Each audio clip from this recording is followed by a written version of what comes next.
Given our energy needs, in order to sustain economic growth and produce jobs and keep our businesses competitive, we are going to need to harness traditional sources of fuel even as we ramp up production of new sources of renewable, homegrown energy. The announcement of offshore drilling is angering both Republicans and Democrats for its potential and its lack thereof. It's a totally triangulating strategic kind of move. None of these resources will be tapped for years. There's environmental standards to be met. There's exploration. They don't even know it's out there yet. Really, this is just to let people go and look in a few places. President Obama's plan would allow drilling along the South Atlantic coast in the Gulf of Mexico, 125 miles from Florida, and on the north coast of Alaska. Bans would still stay in place around the southern coast of Florida and parts of Alaska that are considered a national marine sanctuary.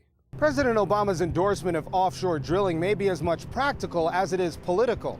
Republicans criticize the president over a partisan health care bill, but offshore drilling may be an issue that both sides agree on and one less attacking point for Republicans. I'm almost tempted to think that he's being criticized heavily as a political strategy. That is, the environmentalists, by beating up on him for this tiny, tiny change, which is, it's really not a big change.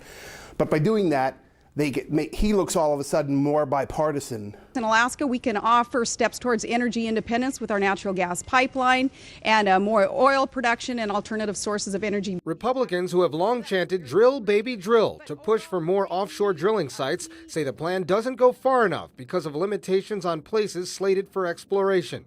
Environmentalists give the plan a thumbs down. Well, at the end of the campaign, Obama, he was starting to talk about opening up for some drilling because gas prices went so high.